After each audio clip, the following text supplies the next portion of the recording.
Muchas gracias al maestro Eduardo Vázquez y al doctor Antonio Hernández Espriu por acompañarnos esta mañana, y a todas las personas que se encuentran desde Honduras, Guatemala, Argentina, Bolivia, Colombia, Perú, de toda América Latina y por supuesto del interior de la República Mexicana. Rápidamente me permitiré primero presentar al maestro Eduardo Vázquez, luego le daré la palabra, tendrá 15 minutos para su exposición. Cuando falten 5 minutos yo le avisaré, y después pasaremos con el doctor Antonio Hernández Espriu y al final tendremos una ronda de preguntas y respuestas. Para todos los asistentes, en cualquier momento pueden hacer en el chat sus preguntas. Entonces, si quiere empezar a compartir la pantalla, maestro, mientras yo lo presento. El maestro Eduardo Vázquez es licenciado en Derecho por la Universidad Iberoamericana y maestro en Sistemas Políticos por la London School of Economics and Political Science. Es director ejecutivo de Agua Capital, es el Fondo de Agua de la Ciudad de México. Es consultor en asuntos públicos y regulación en materia de agua y desarrollo sostenible, con más de 25 años de experiencia en los sectores público, social y privado. Se especializa en asuntos públicos y legislativos, análisis de riesgo político y regulatorio, alianzas estratégicas. Es también articulista y participante en medios de comunicación. Fue director de legislación en la Consejería Jurídica del Ejecutivo Federal, director ejecutivo del Consejo Consultivo del Agua, director de Relaciones Institucionales del Grupo ICA. Actualmente es director ejecutivo de Agua Capital y consejero del Consejo Consultivo del Agua. Maestro, muchísimas gracias por acompañarnos y tiene la palabra. Al contrario, Jorge, primero que nada quiero dar las gracias a la UNAM, como siempre, institución líder en la materia, al doctor González Villarreal, al Centro Regional de Seguridad Hídrica, que bajo auspicios de la UNESCO impulsa este tipo de acciones y otras más tan relevantes para la materia y para la seguridad hídrica de la Ciudad de México. Es un honor poder estar con ustedes y compartir ideas, así como con el doctor Antonio Hernández Espriu y la audiencia tan variada e internacional, como bien decía Jorge, que nos acompaña el día de hoy. El motivo de mi participación, en línea con lo que bien planteaba el doctor González Villarreal, está enfocado en los esfuerzos que desde el Fondo de Agua de la Ciudad de México, que se denomina Agua Capital, estamos impulsando, en pos de promover mejores soluciones para atender estos grandes retos que nos ocupan a todos. Así que sin más, y si me permiten, empezaría con la presentación. De manera muy breve, compartirles quién es Agua Capital, que decía yo anteriormente, es el Fondo de Agua de la Ciudad de México. Es una plataforma de colaboración que impulsa la agenda de seguridad hídrica en el Valle de México, con un enfoque muy específico orientado a la infraestructura verde. En este sentido, buscamos conjuntar la experiencia, conocimiento y soluciones basadas en ciencia, habilidades, innovación y trabajo de la mano de grandes alianzas estratégicas para atender este tema tan relevante. De manera breve, les diría que gran parte de nuestros asociados son empresas integrantes del sector privado. Asimismo, formamos parte de la Alianza Latinoamericana de Fondos de Agua, que encabeza el BID, junto con Nature Conservancy, Fundación FEMSA y el Fondo Mundial de Medio Ambiente. Yéndonos directamente a la materia que nos ocupa, como bien planteaba el doctor González Villarreal, el gran reto que tenemos enfrente se refiere a la gestión del agua. En un entorno donde desde una manera global empezamos con grandes riesgos derivados de crisis de agua y fenómenos climáticos, también los efectos de cambio climático que a mediano y largo plazo están planteando grandes retos en términos de reducción de precipitaciones y por supuesto efectos de las sequías, y en un entorno global donde 2/3 partes de la población mundial viven en regiones donde se sufre escasez del agua. Por otro lado, de acuerdo a la Comisión Nacional del Agua, la región del Valle de México, que es la que nos ocupa en esta ocasión, sufre el mayor grado de estrés hídrico en el país. Y yéndonos directamente a la Ciudad de México, nos encontramos en un entorno altamente urbanizado, con casi 9 millones de personas, donde que ocupa el 0.08 del territorio nacional, se presenta el 17% de la actividad económica del país, y con una alta incidencia en la demanda de agua y grandes retos en la materia.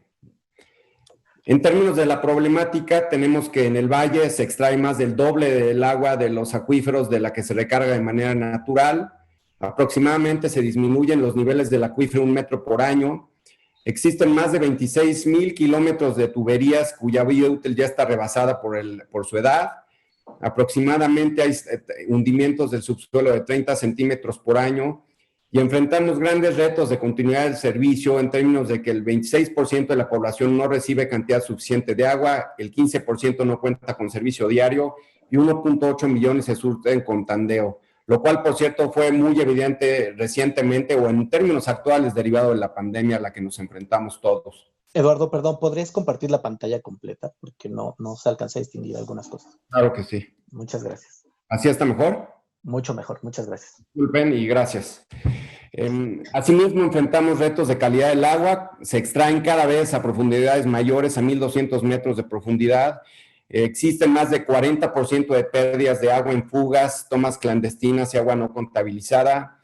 En términos de la gestión de riesgos, que bien subrayaba el doctor González Villarreal, aproximadamente la ciudad tiene 44 puntos críticos de inundaciones que año con año presentan mayores problemas. Grandes retos asimismo en términos de tratamiento y reuso, se usan porcentajes muy bajos, en términos del tratamiento el 16% y se reusa un porcentaje menor. Un rezago histórico en inversiones, de grandes recursos se requieren a 50 años, 270,000 millones de pesos, y como decía anteriormente, los efectos del cambio climático que tanto se resienten en el agua.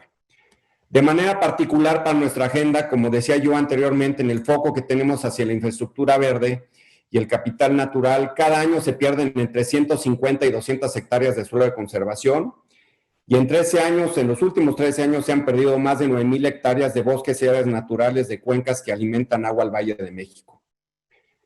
Ante este contexto, nosotros planteamos y nos ocupamos de distintos retos de seguridad hídrica de acuerdo a toda esta información, que están enfocados en trabajar para promover un balance hídrico del acuífero, atender los riesgos asociados al agua, una gestión integral del agua y de manera eficiente, y enfocar el agua residual como un recurso y no como un desperdicio.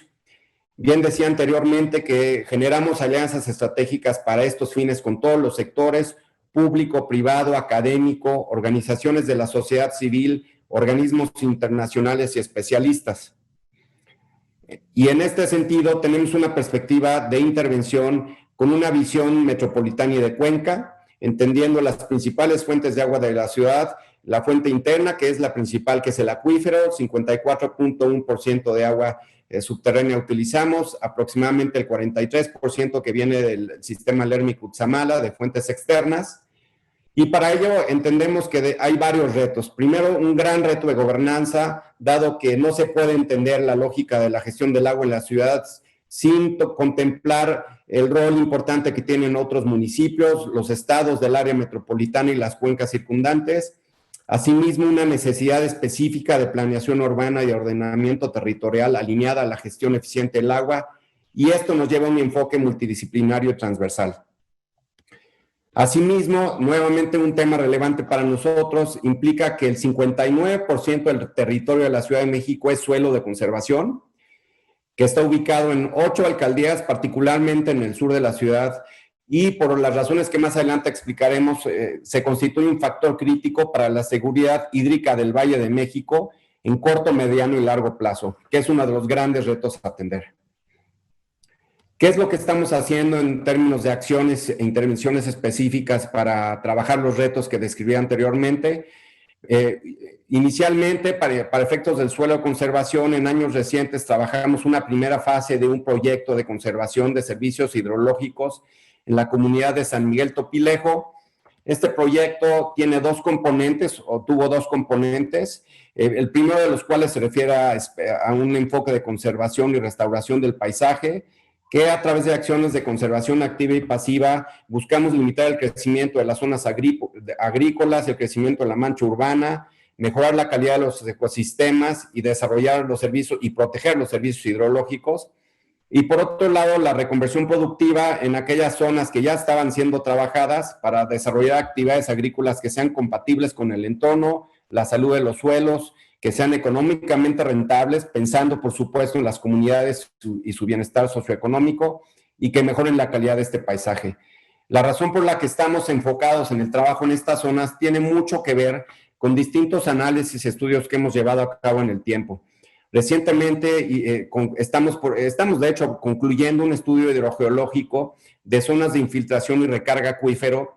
Es un estudio regional que valoró los 4 acuíferos de la Cuenca de México que están conectados hidráulicamente, que es el de la zona metropolitana de la Ciudad de México, Cuautitlán, Pachuca, Texcoco y Chalco, Amecameca.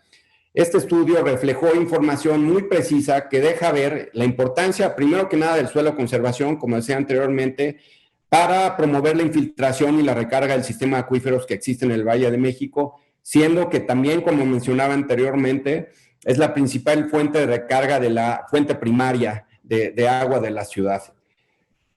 ¿Qué objetivos tuvimos en el desarrollo de este estudio? Primero que nada es generar información para apoyar la toma de decisiones para la conservación de procesos y zonas de recarga tan importantes para la ciudad y el valle, con una base científica. Y con base en eso, identificar áreas potenciales y capacidad de recarga de estos acuíferos, flujos de agua subterránea y conexión entre zonas de recarga de acuíferos, un portafolio de acciones de conservación y entender los cambios que por efectos del cambio climático se están presentando a mediano y largo plazo en estas zonas.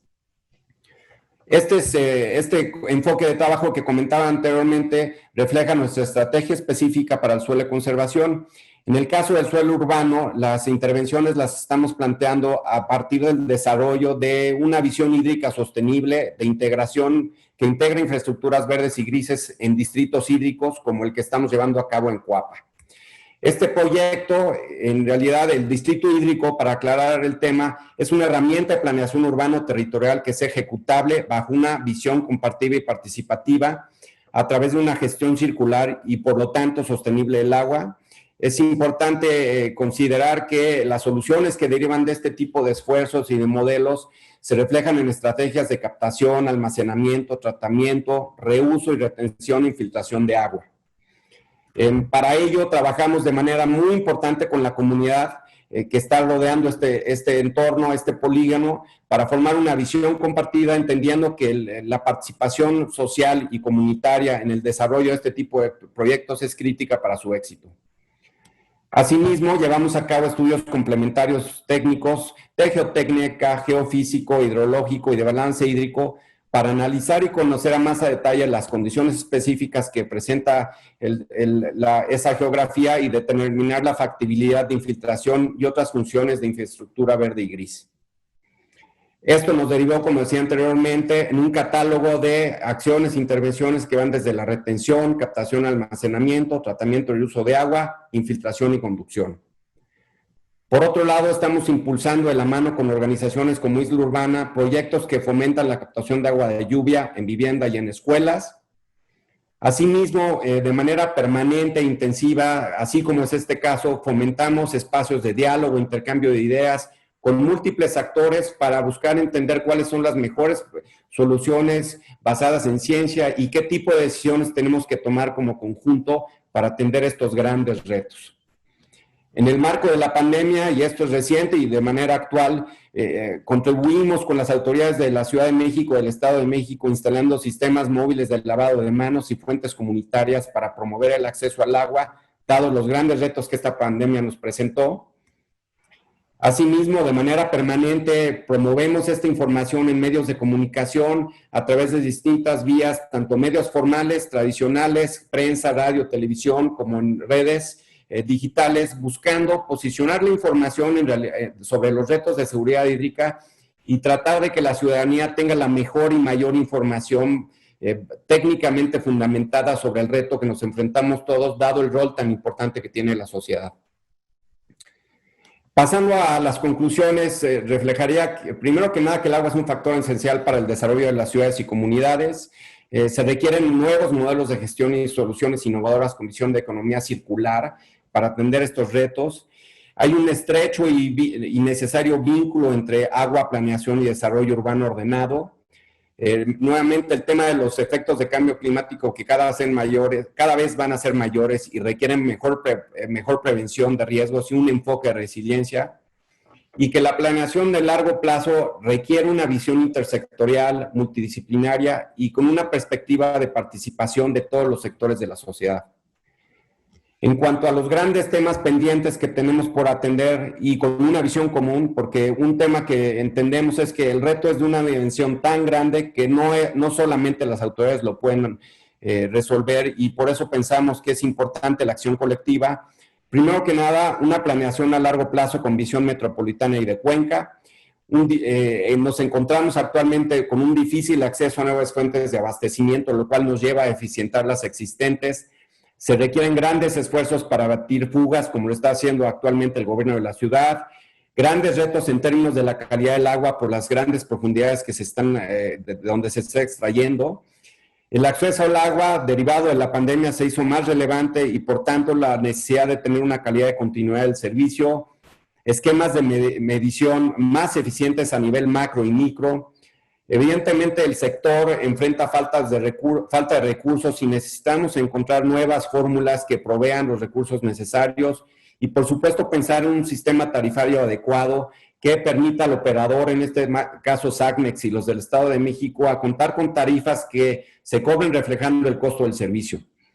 Y, por supuesto, sin olvidar el aprovechamiento sustentable del acuífero y establecer reglas de gobernanza del mismo para un uso eficiente y sustentable, la protección de las fuentes, tanto internas como externas, y reducir la sobreexplotación, que es un gran problema que conocemos todos, incrementar de manera sustancial los índices de eficiencia, tratamiento y reuso con los incentivos adecuados, una planeación y gestión de riesgos asociados al agua que bien describió el doctor González Villarreal, que cada vez vivimos en una zona muy compleja y cada vez los riesgos son mayores. Por supuesto, en el plano institucional, fortaleciendo al operador, en este caso SACMEX, y contando con un marco jurídico adecuado. Y finalmente, el tema de la sensibilización, participación y responsabilidad de la ciudadanía. Y hablo de responsabilidad porque, nuevamente, este es un tema que nos concierne a todos, más allá de las autoridades, y dentro de nuestros propios espacios tenemos que poner lo que nos ocupa y trabajar de manera conjunta. Esa sería la presentación y gracias por su atención. Creo que atendí el tiempo exacto, ¿verdad? Exactamente. Bueno, muchísimas gracias, maestro. Comentarios. Muchísimas gracias. Tendremos una ronda de preguntas y respuestas al final de las presentaciones. Ahora le paso la palabra al doctor Antonio Hernández Espriu. El doctor Antonio Hernández Espriu es ingeniero geólogo por la Facultad de Ingeniería de la UNAM, posgraduado del curso internacional de hidrogeología subterránea de la Universidad Politécnica de Cataluña y doctor por la Universidad Complutense de Madrid en el área de hidrogeología ambiental. Se desarrolló durante 10 años como geólogo de campo y gerente de proyectos en diversas consultorías. En el ámbito académico ha fungido como jefe del Departamento de Ingeniería Geológica y jefe de la División de Ciencias de la Tierra en la Facultad de Ingeniería de la UNAM.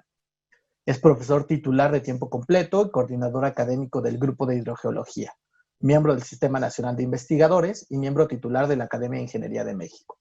Ha recibido distinciones de la International Association of Hydrogeologists y de la Universidad Nacional Autónoma de México. También fue investigador visitante del Bureau of Economic Geology de la Universidad de Texas en Austin. Es editor asociado del Journal Hydrogeology. Doctor, tiene la palabra. Muchísimas gracias por acompañarnos el día de hoy. Muchas gracias. Buenos días a todos. Les agradezco mucho la invitación al doctor Fernando González Villarreal. Muchísimas gracias, doctor, por su amable invitación y a Jorge para presentar mis puntos de vista sobre la seguridad hídrica de los acuíferos del Valle y de la Ciudad de México, qué tan lejos estamos de ello. Agradezco también la interesante ponencia de Eduardo Vázquez. Creo que va a ser bastante complementaria de lo que tengo que platicar. Y yo centraré la charla básicamente en el agua subterránea. Ya el doctor González Villarreal, de manera muy adecuada, comentó pues cuál es el marco en torno a la seguridad hídrica, y aquí lo que vamos a platicar es qué tan lejos estamos de llegar a la seguridad hídrica en torno al agua subterránea. Entonces, pues comenzamos, si les parece bien. La siguiente, por favor, Jorge. Muchísimas gracias. Bueno, platicaremos muy brevemente la introducción y los objetivos a la charla. Haremos un breve repaso sobre los retos que tenemos para alcanzar la seguridad hídrica en el agua subterránea del Valle de México. Ejemplificaré varios pequeños casos de estudio y al final haré una pequeña reflexión que contiene 6 puntos que desde mi punto de vista pues es lo que tendríamos que enfocarnos para alcanzar en algún momento dado la seguridad hídrica. Bueno, el marco de la seguridad hídrica, ya lo explicaba el doctor González Villarreal, es tener agua en cantidad suficiente, con la suficiente calidad, involucrar a la sociedad, al ambiente, y tener un desarrollo económico estable, Y bajo estas premisas, pues el objetivo de esta charla es justamente revisar qué limitaciones técnicas y de gestión tenemos hoy en día para alcanzar la seguridad hídrica en los acuíferos del Valle de México. Si revisamos rápidamente esto, pues no tenemos que ser muy preparados en el tema para saber que estamos lejos, sinceramente, de alcanzar el concepto clave de la seguridad hídrica en los acuíferos del Valle de México. Pero, pues, ¿qué tenemos que hacer? ¿Qué limitantes existen? Es lo que platicaremos el día de hoy en esta charla. La siguiente, Jorge, si eres tan amable. Gracias. Bueno, ¿qué retos tenemos? ¿Qué retos son los que particularmente yo vislumbro en el Valle de México? Bueno, principalmente tenemos una incertidumbre en el modelo conceptual. No sabemos bien cómo funcionan los acuíferos. Ahorita lo platicaré. Recientemente se ha hecho un estudio una serie de estudios de exploración que han determinado un acuífero profundo, pero no sabemos la relación entre el acuífero en explotación y el acuífero profundo. No conocemos bien la recarga, no conocemos bien los parámetros hidráulicos, es decir, hay una incertidumbre sobre cómo funciona el modelo conceptual del acuífero. Y esto es todo, porque si no sabemos bien cómo funciona un acuífero, pues no lo podemos gestionar. Tenemos un problema grave de subsidencia diferencial prácticamente en toda la cuenca. Tenemos procesos de degradación geoquímica, es decir, la composición geoquímica de fondo de los acuíferos se ha habido ya francamente alterada. Tenemos un claro desbalance, evidentemente, entre las extracciones y recarga. Mi cachucha académica no me permite decir acuífero sobreexplotado, porque es un término que ya no se utiliza en la literatura, pero bueno, pues sí, los acuíferos son sobreexplotados. Tenemos un desbalance enorme entre las extracciones y la recarga. Prácticamente tenemos un nulo concepto de protección del agua subterránea y la recarga gestionada de acuíferos son proyectos que desde hace 20 años, 30 años en otros países funcionan muy bien y aquí prácticamente no tenemos ninguno a gran escala. Este es un problema grave. Tenemos una gestión basada en límites administrativos. Esto a los geólogos nos pone muy nerviosos. Yo entiendo que gestionar 653 acuíferos es muy complicado, pero particularmente en la Cuenca de México sí tenemos que migrar ya a la gestión de los límites hidrogeológicos del acuífero y no de límites, inventados, que no determinan realmente la diferencia entre un acuífero y otro. No sabemos en dónde empieza un acuífero y cuándo termina el otro si seguimos utilizando límites administrativos. Prácticamente no tenemos acceso a la libre información. Tenemos un marco legal que es bastante rígido y poco actualizado.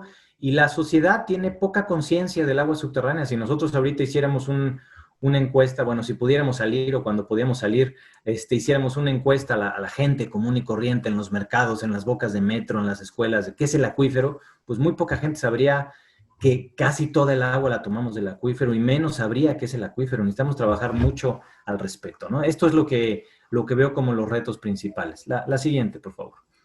Vamos a ejemplificar algunas cuestiones. Bueno, ya lo decía Eduardo con mucha precisión. Tenemos aquí en la imagen de la izquierda el mapa geológico y el mapa geológico de la Cuenca de México y todos esos puntitos pues son pozos de extracción del orden de 3.000, 3.500 pozos de extracción.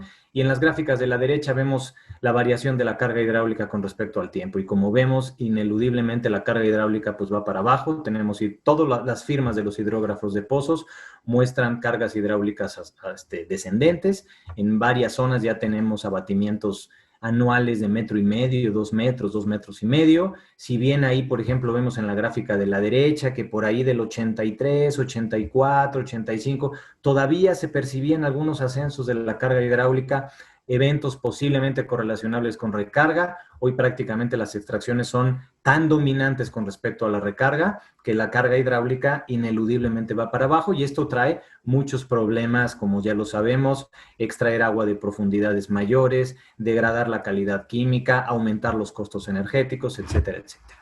La siguiente, por favor. Bueno, también tenemos un problema pues muy grave de subsidencia. En la imagen de arriba vemos, de arriba a la izquierda, vemos las tasas de subsidencia para un periodo de 2004 a 2010 que pudimos estimar o caracterizar con interferometría satelital, con imágenes INSAR, y vemos que las zonas en rojo pues son tasas de subsidencia que ya le andan pegando los 40 centímetros anuales. En el mapa de la derecha lo que vemos son un gradiente de subsidencia, es decir, las zonas en rojo nos indican en dónde se encuentra la tasa diferencial más grande que básicamente genera como consecuencia grietas, agrietamientos de tensión. Entonces las zonas en rojo pues son zonas en donde se va a haber agrietamientos o donde francamente hay agrietamientos en el suelo, dañando la infraestructura urbana con relación a la a la subsidencia. Y en las gráficas de abajo, pues lo que vemos es que también se han hecho exploraciones, el Instituto de Geofísica lo ha hecho para medir la subsidencia con GPS diferenciales, ya, o sea, ya mediciones en tierra y no geodesia satelital, y se ve evidentemente también que la subsidencia sorpresivamente sigue un fenómeno lineal o pseudolineal, pero las tasas siguen incrementándose. Es decir, estamos lejos de frenar las tasas de subsidencia y esto tiene una relación directa con la sobreextracción del acuífero. La siguiente. Bueno, haciendo un ejercicio ya en la Ciudad de México de cómo estamos a nivel de balance, es muy complicado, hay muchas cosas que no conocemos, pero básicamente en la Ciudad de México extraemos por bombeo del acuífero. Esta es una sección esquemática hidrogeológica que muestra el acuitardo y los acuíferos de la Ciudad de México. Pues extraemos en números redondos, digamos 20 metros cúbicos por segundo a costa del acuífero. La recarga vertical, pues no la conocemos, realmente es muy complicado conocer la recarga vertical, ya deberíamos conocerla. Nosotros hemos hecho estimados internos y más o menos le hemos estimado que la recarga vertical es muy baja, es del orden de 3 a 5 metros cúbicos por segundo, prácticamente en la Sierra de Chichinautzin, gracias a esos basaltos fracturados que permiten una muy buena percolación. La Sierra de Santa Catarina, con esos conos cineríticos, permite algo de infiltración, un poquito la Sierra de Guadalupe. La Sierra de las Cruces es un poco más impermeable, y entonces a través de esa recarga vertical rescatamos del orden de 3 a 5 metros cúbicos por segundo. Esa G que aparece ahí es un factor que no conocemos, que es una transferencia del acuitardo al acuífero. Hay un factor ya de goteo que tampoco nadie ha cuantificado cuánto es el agua que ingresa de las arcillas que ya están fracturadas al acuífero. Y básicamente, pues consideramos ahí, bueno, no se aprecia bien, pero a costa del almacenamiento del acuífero, estamos extrayendo del orden de 4 a 8 metros cúbicos por segundo. Es decir, lo ideal es que el acuífero funcione como un puente, digamos, de comunicación entre lo que llega y lo que sale. Pero lo ideal no es sacar agua del almacenamiento del acuífero. Y aquí lo que estamos haciendo es, a costa del almacenamiento del acuífero, estamos extrayendo del orden de 4 a 8 metros cúbicos por segundo, que es mucho, ¿no? Entonces, bueno, pues con esto nos damos cuenta que estamos un poco lejos del concepto de seguridad hídrica.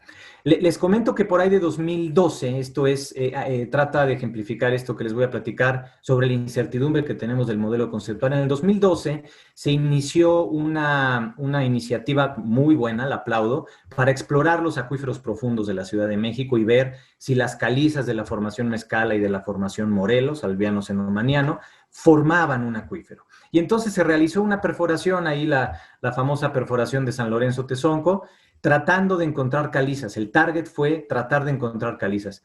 Y se perforaron exactamente 2 kilómetros, 2008 metros de andesitas. No se perforó ni un solo centímetro de calizas. Entonces, caray, hace 7 años todavía no conocíamos el subsuelo de la Ciudad de México. Después se realizaron otros pozos, ha habido investigadores del Instituto de Geología que han analizado, por ejemplo, que tal vez ahí en San Lorenzo Tezonco hay un graben tectónico que implica que las calizas del subsuelo están dislocadas en horst y grabens, y entonces, pues justamente en San Lorenzo Tezonco le pegó a un graben, y en la figura de abajo ya vemos que se han correlacionado muchos de los pozos profundos, Texcoco, San Lorenzo Tezonco, Tulyehualco, etcétera, y ya se ha hecho una interpretación de que esas formaciones verdes que ven ustedes ahí son las calizas, y esas calizas sí llegan a formar un acuífero profundo. Pero desconocemos un montón de cosas. ¿Cuál es la conexión hidráulica del acuífero profundo y del acuífero actual en explotación? ¿Cuánto valen sus parámetros hidráulicos? ¿Cómo es la calidad del agua a nivel regional? ¿Cómo es la geometría tridimensional? No sabemos si vamos a empezar a explotar el acuífero profundo y este va a generar más subsidencia. Es decir, necesitamos invertir dinero en entender el acuífero, porque es la única manera de que a largo plazo podamos llegar a un ambiente de sostenibilidad y sustentabilidad hidrogeológica. La siguiente.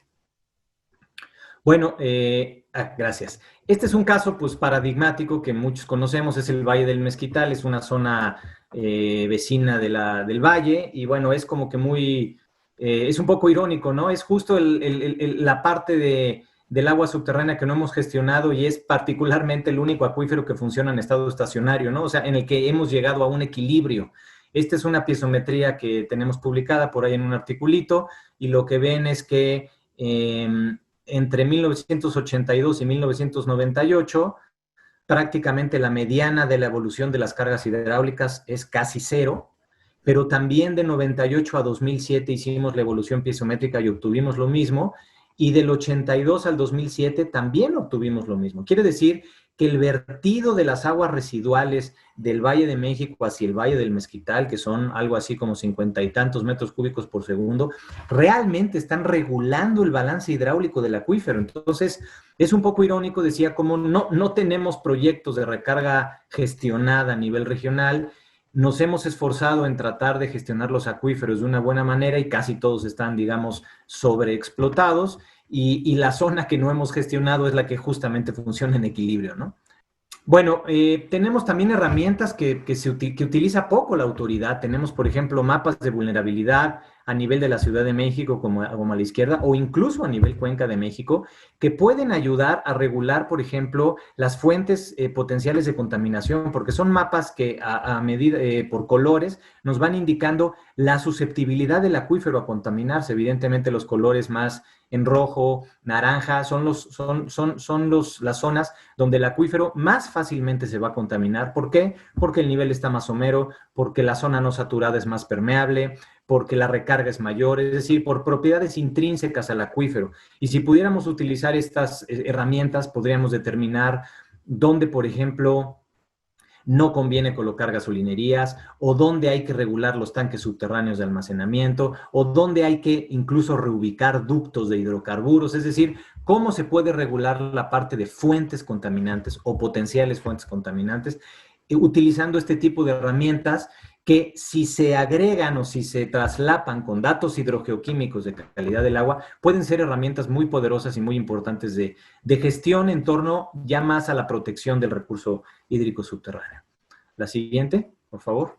Le quedan 5 minutos, doctor. Correcto, ya acabamos, mira. Entonces, haciendo una reflexión final, me atreví a colocar los 6 puntos que a mi parecer son los más, digamos, los más importantes que pudiésemos perseguir para alcanzar una seguridad hídrica en el Valle de México, en términos hidrogeológicos. La primera, el punto número 1 es que definitivamente desde mi punto de vista hay que invertir mucho dinero en seguir haciendo investigación hidrogeológica para entender el funcionamiento de los acuíferos. No solo el acuífero profundo, la relación del profundo con el somero y también, digamos, el somero, que es el actual acuífero de explotación. No conocemos un montón de cosas, entonces tenemos que seguir invirtiendo mucho dinero en entender el acuífero. Y esto pues no gusta a los organismos de gestión, pues porque no hay, digamos, inauguraciones de grandes obras hidráulicas, no da medallas políticas, es simplemente dar dinero para estudiar algo que ni vemos, que el agua subterránea ni la vemos, pero pues hay que hacerlo. El segundo punto que considero importante es seguir monitoreando, esto sí se hace, pero se puede hacer definitivamente un poco mejor, monitorear las degradaciones de la calidad química, es decir, monitorear la calidad química, dónde tenemos mala calidad y buena calidad, e integrar los resultados, como decía anteriormente, en mapas de vulnerabilidad que permitan desarrollar planes de protección de agua subterránea. Tenemos que migrar a ese concepto de planes de protección de agua subterránea para poder reordenar un poco el territorio, si todavía es posible hacerlo en la Cuenca de México, reordenar fuentes potenciales de contaminación, respetar las zonas de recarga, ¿de acuerdo? Respetar las zonas de recarga, etcétera. La parte número 3, y me dio gusto escuchar la iniciativa de Eduardo Vázquez, no la conocía, pero es importantísimo ya por fin ponernos de acuerdo, sobre todo los investigadores, y tratar de estimar la variación espaciotemporal de la recarga. No es posible que no podamos gestionar el acuífero de una buena manera, y eso en gran medida es, pues no sabemos cuánto entra. Y me estoy refiriendo a nivel de cuenca, me estoy refiriendo a la variación en espacio y la variación en el tiempo. Por ahí tenemos ya un tesista de doctorado rompiéndose la cabeza con esto, pero necesitamos estimar la recarga natural. El punto número 4 es impulsar proyectos a escala regional de recarga gestionada. Necesitamos hacerlo. Aquí, por ejemplo, eché unos números muy rapiditos. Si quisiéramos revertir 4 metros cúbicos por segundo, que es más o menos lo que les dije, que es lo que estamos extrayendo a costa del almacenamiento del acuífero, y si pensamos que perforamos pozos que pueden inyectar 30 litros por segundo, que este caudal no es descabellado porque extraemos agua subterránea a tasas de 40, 50, 60 litros por segundo por pozo. Entonces el subsuelo tiene la capacidad de meter este caudal. Pues requeriríamos 120 pozos. Con 120 pozos metiendo 30 litros por segundo, podríamos revertir 4 metros cúbicos por segundo, que equivaldrían 120 pozos. Ahorita podrían sonar mucho, pero realmente es el 5% de los pozos de extracción de la cuenca. Y si suponemos, por ejemplo, que perforamos 20 pozos por año, pues en 6 años cubrimos estos 120 pozos. No me digan que no podemos hacer una iniciativa de recarga artificial de 6 años, en donde tengamos como meta cada año perforar y echar a andar 20 pozos de inyección. Yo creo que es perfectamente realizable, simplemente pues hay que hacerlo. El punto número 5 es definitivamente tenemos que hacer un gran esfuerzo por difundir en la sociedad el rol que juega el agua subterránea en el propio abastecimiento de la gente, hacerle ver a la gente de dónde está tomando el agua. La gente no percibe, abre la llave, toma el agua, lava su ropa, se baña, pero hay que decirle, oye, hay un acuífero del que estás tomando el 60% del agua y es una roca compuesta de estas maneras, es decir, hay que hacer una difusión social importante. Y el último punto, que siempre lo digo, la verdad, en los foros en los que amablemente me invitan, y es que necesitamos impulsar la creación de bancos abiertos de información hidrogeológica. Es decir, si los niveles piezométricos se siguen tratando como secretos de Estado, los niveles del agua subterránea, la calidad química, no vamos a llegar a ningún lado. ¿Por qué publican tanto nuestros amigos norteamericanos? Pues porque se meten a un banco de información hidrogeológica y bajan los niveles piezométricos literalmente de hoy en la mañana. Entonces, necesitamos que la autoridad abra la información para que podamos alcanzar realmente, junto con estos 6 puntos, pues el concepto de seguridad hídrica. Y por mí, pues es todo. Les agradezco mucho su atención y estoy atento a sus preguntas. Muchas gracias. Muchísimas gracias, doctor. Bueno, concluido esta etapa de las presentaciones, me gustaría hacerles 3 preguntas a cada uno, que han sido muy puntuales por parte de quienes nos acompañan, y después haremos unas en términos generales, si nos da tiempo. Al maestro Eduardo Vázquez le preguntan que esta relación que tiene Agua Capital con las empresas, ¿qué es lo que está haciendo la industria para favorecer la seguridad hídrica en el Valle de México? La segunda, ¿cuáles son los impedimentos o los retos para impulsar la captación de agua de lluvia en la zona metropolitana del Valle de México, considerando la experiencia que ha tenido Agua Capital en el financiamiento de algunos de estos? Y por último, ¿cuáles son los límites y oportunidades de las soluciones basadas en la naturaleza? Al doctor Hernández Espriu, por si quiere ir preparando sus respuestas, es cómo favorecer la infiltración del agua en el acuífero. Sobre todo, hay muchas preguntas como si se cambia el asfalto por otro tipo de materiales, etcétera. ¿Esto podría favorecer o no? ¿O cuáles son estas pequeñas acciones que podrían realizarse? Después, ¿cuáles son los principales retos de la normatividad para favorecer la recarga gestionada del acuífero? Porque se ha mencionado que son bastante restrictivas. Y por último, pregunta el doctor Breña del Instituto Mexicano de Tecnología del Agua, ¿cuáles son los parámetros geoquímicos más importantes que deberían de monitorearse? Y si existe, hay algunos estudios del impacto del cambio climático en el agua subterránea de la zona metropolitana de la Ciudad de México, del Valle de México, perdón. Tiene la palabra el maestro Eduardo Vázquez. Gracias, Jorge, y le quiero agradecer también a Antonio una presentación tan interesante, en la cual encuentro, por supuesto, muchas coincidencias y una información sumamente relevante la que comparte. Antes de pasar a las preguntas, si me permites, Jorge, nada más algunas puntualizaciones que estaba viendo tanto en las preguntas de manera general como algunos puntos que subrayó Antonio que se me hacen críticos. Creo que nos estamos enfrentando o nos enfrentamos tradicionalmente a un reto en términos de calidad y cantidad de información y accesibilidad a la información. Creo conocido de todos que hay mucha información. Es una cuenca sobreestudiada donde paradójicamente no hay una información compartida. Durante muchas décadas se han invertido muchos recursos para tener la mejor información a la mano y está dispersa. En muchos casos no es accesible y así es muy difícil tener una perspectiva de una planeación común, una visión común a largo plazo, ¿no? Entonces, creo que sí es muy importante lo que subraya él y quería reforzar el punto porque creo que es uno de los factores críticos. Y por otro lado, lo que bien menciona él, el tema de el invertir recursos en el agua, en el estudio de los acuíferos, ¿no?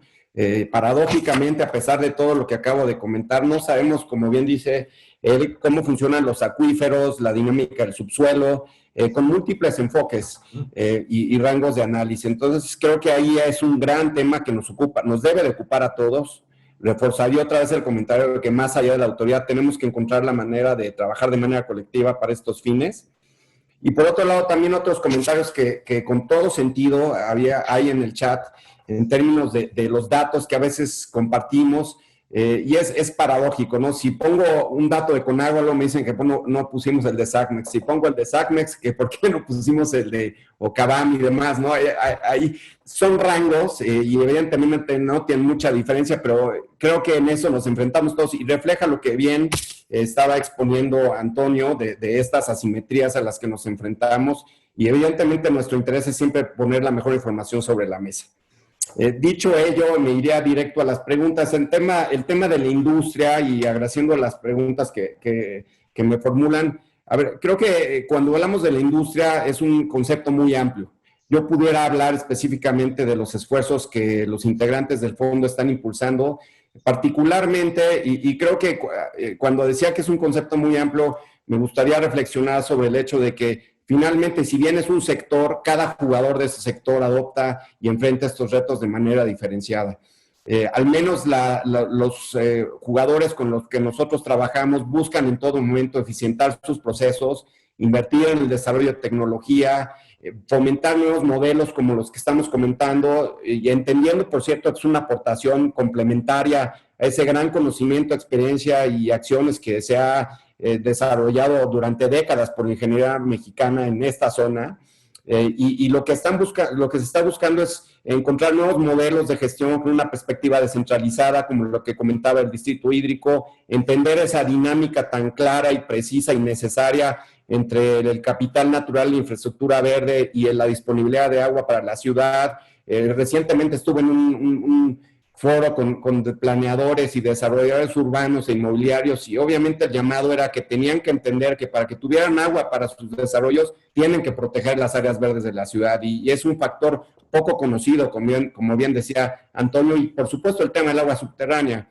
Entonces, en este caso diría yo que se está buscando impulsar una mejor información, que se fomente el tratamiento y reuso, temas de innovación, de desarrollo de tecnología, por supuesto, poner recursos sobre la mesa para impulsar este tipo de proyectos en campo, análisis y estudios, y contribuir de la mejor manera. Y un tema que también creo que se mencionó anteriormente, es importante contar con los incentivos adecuados en los programas públicos y en la ley, para que fluyan más recursos sobre el tema y que podamos impulsar mejores soluciones. En temas de captación de agua de lluvia, dentro de un portafolio de soluciones basadas en la naturaleza, primero que nada entendemos que la captación de agua de lluvia, si bien es una gran solución que hay que potenciar e impulsar, no es la única. Dentro de un pool y portafolio de soluciones basadas en la naturaleza, como todas ellas tienen un límite, y me refiero a un límite no de manera reduccionista, sino que puede proveer hasta cierto punto, y hay que entender cuál es la mejor dinámica, si es a nivel vivienda, a nivel grandes construcciones, y aquí sí necesitamos, por cierto, un apoyo importante siempre en el marco normativo, que fomente este tipo de prácticas, que fomente este tipo de inversiones, que facilite el desarrollo e implementación de estos proyectos. Por ahora yo les compartiría que lo que estamos piloteando a nivel vivienda son 100 viviendas por ahora, y en escuelas, a través de un modelo que se basa en la comunidad escolar, tratar de permear más allá de la propia infraestructura física educativa de las escuelas, y que permeen estas técnicas inclusive a los habitantes en sus viviendas que forman parte de esta comunidad escolar. Estamos trabajando con Isla Urbana, como decía anteriormente, es una ONG muy reconocida en este tema, con mucha experiencia y capacidad. Hasta ahora es importante reconocer con ustedes que estamos iniciando este proceso, estos proyectos. Todavía no tenemos mediciones de impacto. Lo que sí entendemos, aún habiendo empezado apenas en el tema a trabajar en campo, es que es una práctica y una técnica necesaria, que debe de complementar las demás. Y hablando de los límites y oportunidades de soluciones basadas en la naturaleza, Sí quisiera comentar el hecho de que lo vemos como una perspectiva que no rivaliza la infraestructura gris a la infraestructura tradicional, que por cierto no me gusta que se le llame gris luego porque parece hasta peyorativo el término. Lo vemos como una solución complementaria. Cuando hablamos de una visión integral es que la infraestructura tradicional tiene su rol y su lógica, la infraestructura verde tiene su rol y su lógica, y los esquemas de planeación tienen que ser integrados, cada uno en su rol, cada uno en su dimensión. Si estamos hablando de esquemas de conservación de los bosques, de los pedregales, de los pastizales que hay en el sur de la ciudad, tan críticos para infiltrar y recargar los acuíferos, que por cierto, bien lo decía Antonio, aquí uno de los grandes retos es empezar a trabajar allá y luego medir. El tema de la medición de esta infiltración y recarga es complejo, se tiene que analizar mucho, se tienen que invertir muchos recursos para ello. Por otro lado, por ahí había unas preguntas interesantes también relacionadas con el ejercicio que SACMEX busca impulsar en Cerro de la Estrella a través de humedales artificiales, lo cual por supuesto vemos con muy buenos ojos.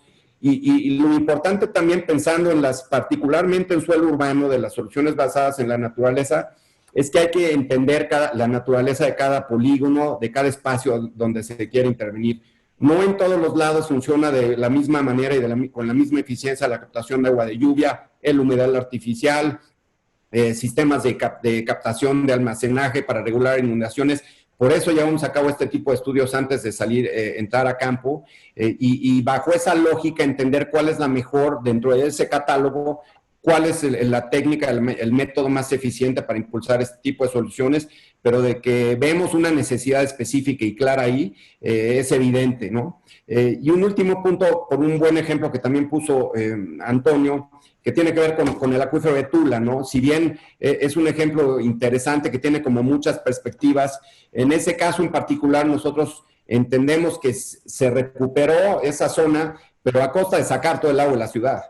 Y nosotros pensamos que mucha de esa agua se tiene que quedar aquí, con esta perspectiva de economía circular. Evidentemente, ahí encontrar el equilibrio adecuado, qué se va, qué se queda, pero estamos altamente necesitados del agua en el valle.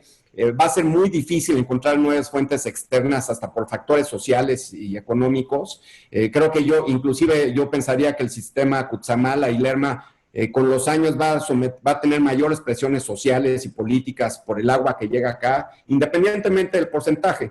Entonces tenemos que concentrarnos en eficientar el agua que tenemos aquí, recuperar la salud de los acuíferos, que es nuestra principal fuente, porque si no, en un corto plazo que no está muy lejano, entendiendo que ya estamos, a mi entender, con una problemática seria, no es del futuro, es del presente, cada vez vamos a tener mayores problemas.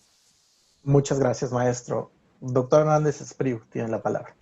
Sí, gracias, muy amable. Pues muchas gracias a todos, muy interesantes preguntas de todos. No sé si dé tiempo de contestarlas, pero si no, con confianza nos pueden mandar un correo electrónico. Les agradezco a todos. A ver, la primera pregunta era, ¿qué hacer para mejorar la recarga de acuíferos? Pues es una combinación de opciones. Una opción buena es, por ejemplo, sustituir, en efecto, en las zonas de recarga por asfaltos permeables, ¿no? Esto lo hacen mucho en España. En España cambiaron gran parte de la zona de recarga del acuífero de Madrid, que es un acuífero de muy, muy escaso potencial, se cambiaron por asfaltos permeables y ha funcionado bastante bien. La otra es tratar, en la medida de lo posible, esto es muy difícil ya en una zona densamente poblada, pero hacer reordenamientos territoriales si se puede, es decir, respetar las zonas de recarga, no colocar industrias, ¿no? Si uno, por ejemplo, ve casi todos los mapas de vulnerabilidad del mundo, las zonas de recarga automáticamente se ponen como zonas rojas, donde no se pueden hacer construcciones, no se pueden colocar industrias, ¿no? La cosecha de agua de lluvia es algo también importante. Sin embargo, ahí hay que tener cuidado porque como tenemos una zona arcillosa en la Ciudad de México, tendríamos que hacer una perforación muy profunda para pasar las arcillas, porque por infiltración directa no se podría, ¿no? Pero esa combinación de ideas puede funcionar bastante bien. Y cuando definitivamente la parte natural no nos dé, pues hay que fomentar la recarga gestionada o la recarga artificial. La segunda pregunta en donde nos hablaban un poco, me parece, sobre la normatividad, ¿verdad? La normatividad de la recarga gestionada. Pues es una normatividad que como está armada, es mi punto muy, muy específico, espero que no me escuche el ingeniero Pedro Soto de la Conagua, buen colega que la armó, pero parece que en lugar de incentivar la recarga artificial, parece que nos prohíben hacer la recarga artificial. porque la cantidad de situaciones que hay que cubrir son muy complicadas. Básicamente hay que hacer casi tesis doctorales de geoquímica, de análisis de elementos multirreactivos, de análisis de la zona badosa, sobre todo al tratarse de inyección de aguas residuales. Yo entiendo que hay que proteger la calidad de fondo del acuífero, hay que demostrar que no hay una alteración de la calidad de fondo, más bien que no hay una degradación, porque siempre habrá una alteración. Pero más que nada, yo creo que la normatividad tiene que cambiar en el sentido de que se pueda fomentar, de que haya incentivos, por ejemplo, para empresas que utilicen agua, FEMSA, Constellation Brands, de decir, oye, si haces recarga artificial, si tratas tus aguas residuales y en lugar de vertirlas a un arroyo o regresarlas a la tubería, las metes al acuífero, va a haber este tipo de incentivos económicos, fiscales, ambientales, etcétera, ¿no? De la pregunta del doctor Agustín Breña, gracias Agustín por tu pregunta, un saludo.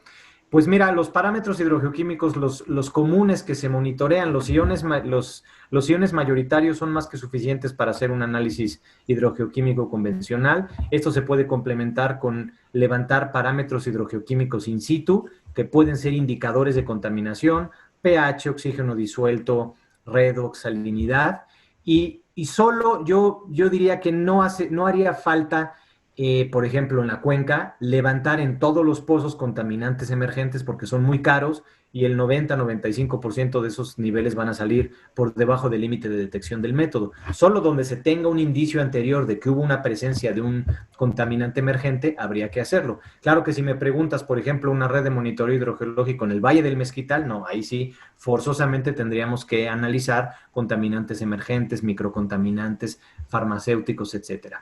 Eventualmente recomendaría en la Ciudad de México también analizar, por ejemplo, hidrocarburos totales de petróleo, fracción ligera, fracción media, para ver si hay algún antecedente al respecto.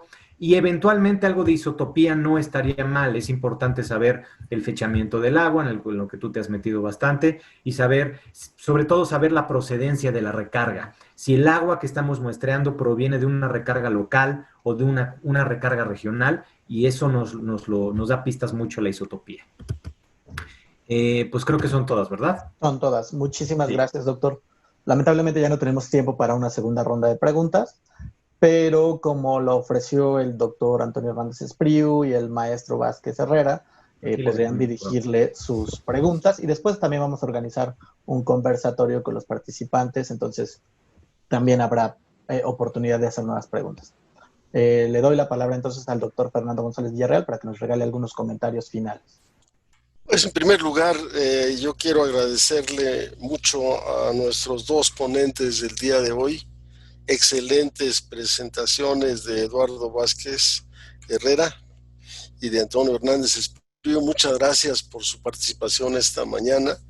Nos añade y nos refuerza la idea de que la inseguridad hídrica es un problema fundamental. Creo que Eduardo habla de que son los 5 casos más, cuando menos de entre los 5 casos más críticos de inseguridad hídrica en el mundo. Y no solo eso, sino que esta inseguridad hídrica no va decreciendo, sino va creciendo con el tiempo. O sea, tenemos cada día factores más preocupantes que ponen en peligro la seguridad hídrica del Valle de México en su conjunto. Yo diría que el ejemplo mayor es hace algún par de años en donde tuvimos alguna falla derivada de una reparación del sistema Cutzamala que duró algunos 3 o 4 días. Y yo les diría, el sistema Cutzamala empezó a funcionar en 1982.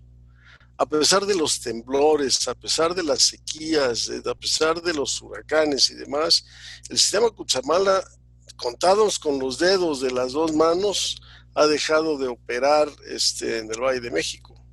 En el temblor de 85, afortunadamente, el sistema Cutzamala no dejó de funcionar ni una sola hora. Tenía entonces 4 metros cúbicos por segundo y siguió funcionando perfectamente bien. Pero a pesar de que nos damos cuenta que unos cuantos días de que deja de funcionar el sistema Cutzamala, 4 o 5 días en toda esta historia larga de operación del sistema, En ese momento nos damos cuenta que si realmente falla el sistema Cuchamala, la ciudad entera se pone en una situación inmanejable. Esto quiere decir seguridad hídrica y tiene que ver con los temblores, tiene que ver con la calidad del agua, que tuvimos también un episodio muy importante de calidad del agua de algas en alguna de las presas. Tiene que ver también con las sequías. Por ahí del año 2010 tuvimos una escasez de agua debido a sequías. Entonces, la seguridad hídrica en el Valle de México es un asunto importante, es un asunto crítico, pero se va poniendo cada día más crítico. O sea, creo que es un asunto que requiere de una atención importante. Y yo saco como conclusión de la plática de Eduardo Vázquez precisamente esta parte. Y eso los dos ponentes me dicen que requiere como solución algo que es un plan que debe ser integral. Y esta integralidad quiere decir que tiene que ver con el agua superficial, con el agua subterránea, con la recarga, una serie de factores que debe ser interdisciplinario. Tiene que ver con la geología, pero tiene que ver con la sociología y tiene que ver con la salud, tiene que ver con muchas otras cosas y que debe ser participativo.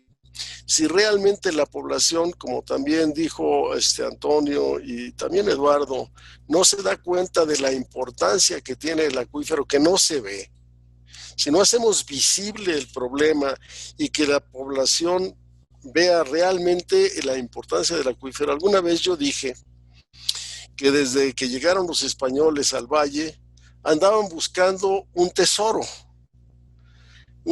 que se suponía que era el tesoro de Moctezuma. Y desde muchos años seguimos buscando el tesoro y no nos hemos dado cuenta que el verdadero tesoro que tenemos es el acuífero. Bueno, lamentablemente tuvimos un problema de conexión con el doctor González Villarreal, pero estábamos justo por terminar la sesión. Les agradecemos muchísimo nuevamente al doctor Antonio Hernández Espriu y al maestro Eduardo Vázquez Herrera por su participación el día de hoy. Y rapidísimo, nada más me gustaría comentarles nuevamente a todas las personas que nos acompañan que el video se va a encontrar disponible de este webinar y de todos los que tenemos en el YouTube de la Red del Agua de la UNAM. Nos encuentran así como Red del Agua UNAM. Y los esperamos la próxima semana en la tercera sesión de este ciclo de seguridad hídrica en el Valle de México, donde esperamos tener la perspectiva del Estado de México y de Hidalgo, ¿no? Porque el Valle de México no es solamente la Ciudad de México, que tuvimos la vez pasada su opinión. Ahora buscamos tener la opinión de Hidalgo y del Estado de México. Pues les agradecemos nuevamente a todos los que están aquí presentes y especialmente al doctor Antonio Hernández Espriu y al maestro Eduardo Vázquez. Hasta luego y muchas gracias.